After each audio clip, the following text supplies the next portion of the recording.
Hello people and welcome back to another video by Jed. Just Jed. I've changed my name, the channel name, to Jed because Jed Skeptic Media just seems to be too much of a tricky name for people to remember if they're new to the channel. So I just thought I'd simplify it. Jed.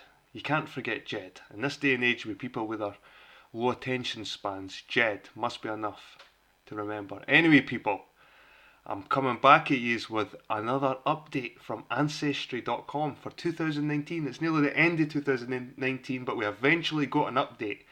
So if you're part of the Ancestry.com club, you may be related to me. I might be one of your 100th cousins.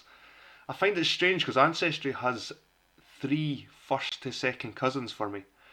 And one of the top ones, it's a girl, and I've spoke to her, and that means we share a grandparent somewhere, or a great-grandparent. And we just can't seem to find out who this is, how we are related. So I'm still pretty skeptical over this stuff. I know it's still a new science. I know I give it the benefit of the doubt. And it's just trying to narrow it. The more information they get from people, the more they can narrow it down.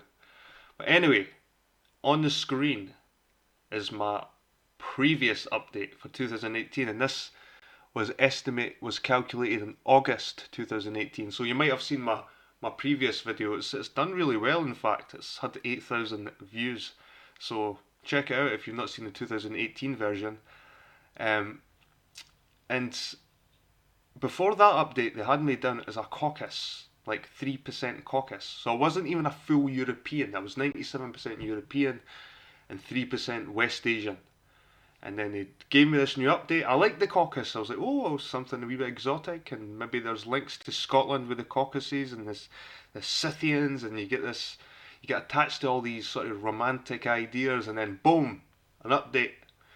They take away the caucus. They take away all maybe the Spanish, they're gone. And they made me practically an inbred, you could call, or you could call it a pedigree. I'd probably put it more into pedigree class. You know what I mean? But they made me 88% Scotch-Irish, or Irish, Ireland and Scotland, of the Celtic race. And they made me 8% England, Wales and Northwestern Europe, and 4% French, France.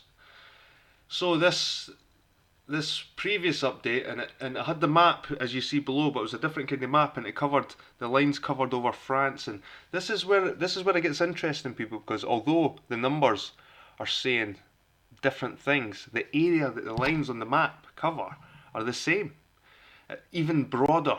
In fact, some of the map lines are even broader. Like, how does that cover this? And I'll show you in a minute.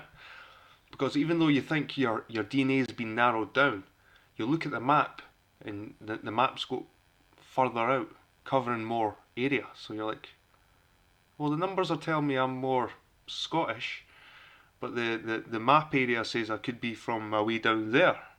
So it's kind of misleading in a way if you don't look at it properly.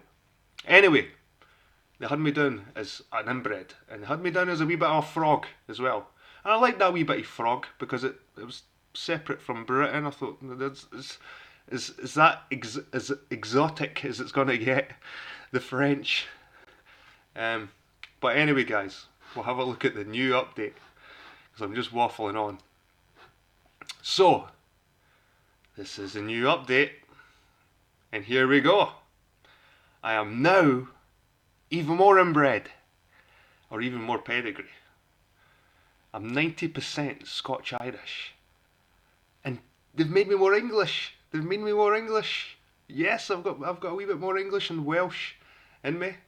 So they gave me a 2% rise on both and took away the French altogether, that 4% French. They've took it away, took the frogs away, they've hopped off back to France. Or have they? Because if you look at the map, which I'll do in a second, these areas, Ireland and Scotland and England, Wales and Northwest Europe, still cover a large area. So let's have a look, people. Right, so now I'm a qualified inbred. And maybe the whitest guy, how many people must have 90% from their own country in the world, really, when you think about it. So, because even Africans are so diverse, you've got different kinds of Africans, and because it's such a large continent, with so many countries inside it, where Britain's this corner way in the, the corner of Europe, and it's an island, and it's been sort of blocked off for the rest of the world. But it's amazing because even that still didn't stop invaders, because since the beginning of the time, we think we know the Gaels entered Britain maybe 2000 BC, and then you had the Romans, and then you had the Normans, the Vikings, and then the Normans. So the Vikings brought a lot of Scandinavian blood.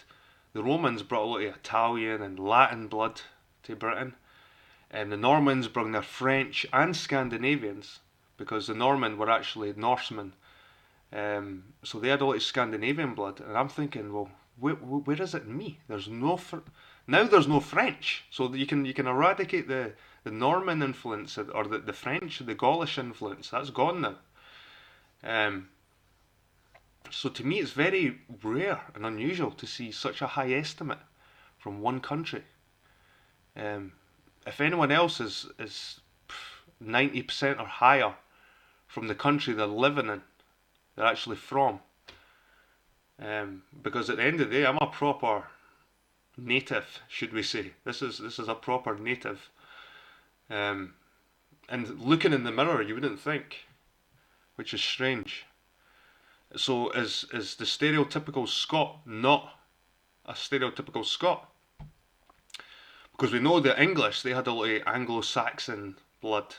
Even the Scottish have got a lot of Anglo-Saxon. They were Germanic, so there was a Germanic influence as well in England.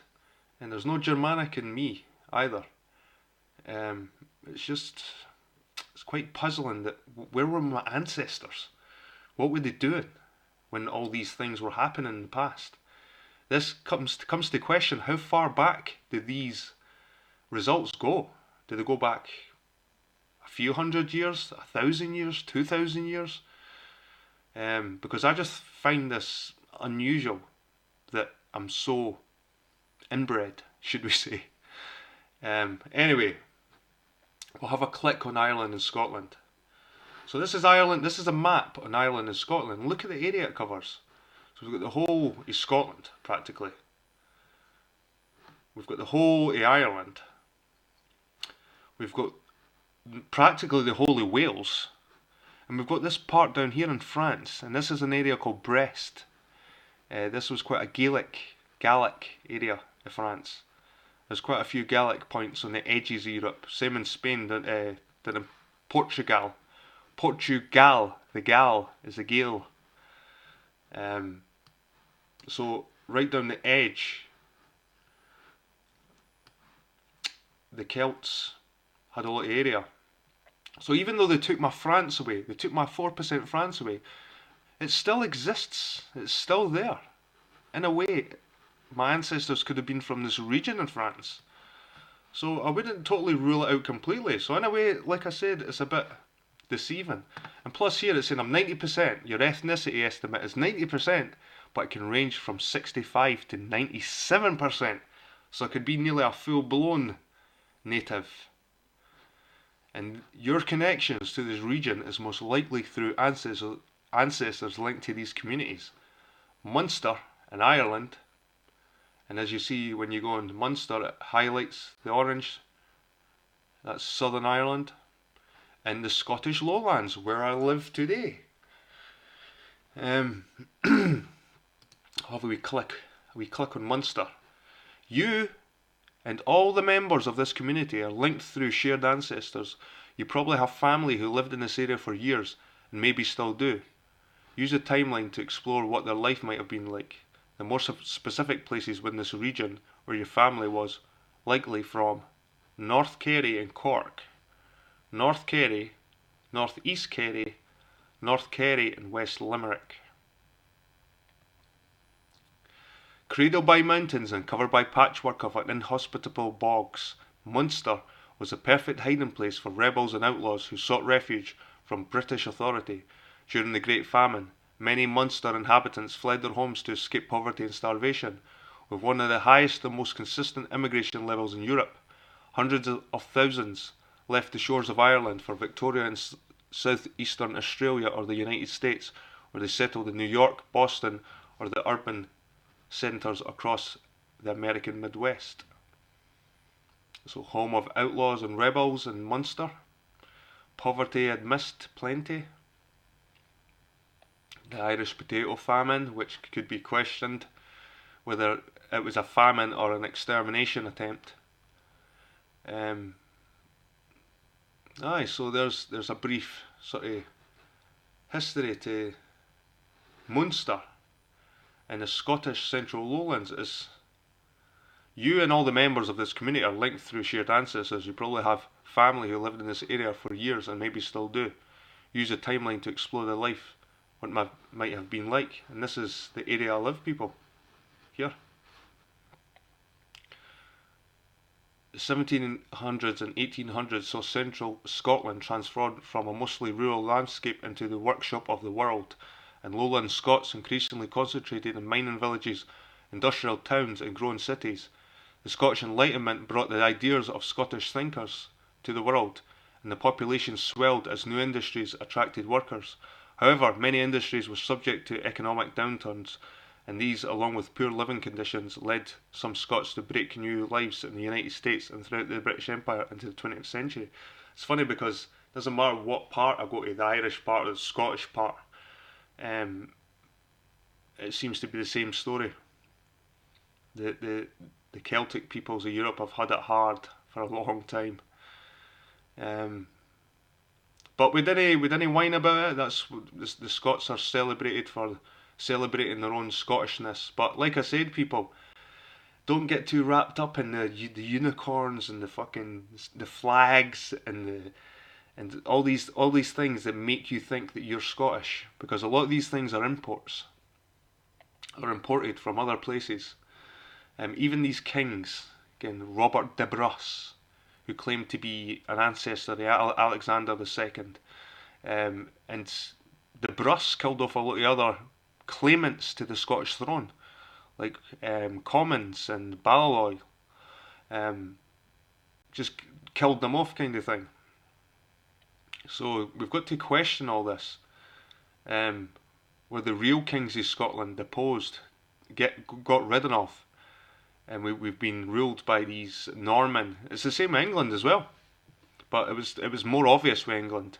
With Scotland, I think it was more stealthier takeover by the Normans. The Normans were good at blending in, pretending to be like the population. Anyway, people, I just thought I'd share that with you. There's nothing much more to share. I wish it was more diverse, but I'm afraid I'm 90% Scotch-Irish, 10% England-Wales. We can have a look at the England, Wales and North and see what that covers. So there we go. Look at this. So England, this practically covers the whole of Britain, Northern Ireland, or does it? No, is that? It probably does. Brest, even more of France. This big chunky France here. Some of Holland, some of Belgium, some of Denmark. Even up here in the Orkneys, or Shetland. This is Shetland Isles. The Orkneys and Shetland Isles, in fact. So, like I say again, people, if you've had an update and it's taken away maybe your Denmark, your Scandinavian, hey, it might still be from that area by the looks of it. They've kind of played a weird one there, quite a deceptive one, where they narrow you think your results are getting narrower, but when you look at the map, it's actually covering a broader range. So the French could be still there. And my England, Wales and Northwestern Europe, primarily located in Belgium, Channel Islands, England, Wales. Your ethnicity estimate is 10%, but it can range from 0% to 13%. So people, this brings us to question the next update. Am I going to be 100% Scotch-Irish? That will be pretty crazy. About this region. The history of Britain, the heart of our England, Wales and northwestern Europe region, is often presented as one group of invaders after another displacing the native population. The Romans, Anglo-Saxons, Vikings and Normans all left their mark on Britain, both politically and culturally. However, the story of Britain is far more complex. In fact, modern studies suggest the earliest populations weren't wiped out, but adapted and absorbed new arrivals. So there you go.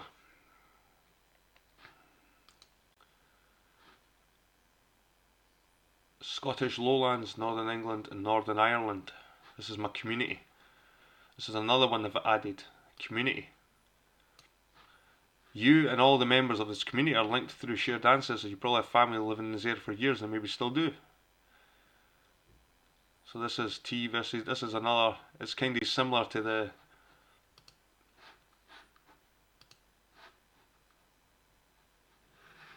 these community groups down here. Your group. I don't know, they've put this, and this.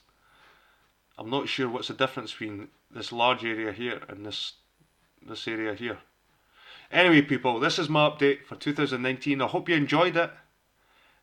Subscribe, like, share. If you're into the Ancestry stuff, I like to keep my eye on it. And as soon as I get updates, I try and make a video on it. Anyway, hope you have a great day. And I'll see you all in my next video. Cheers.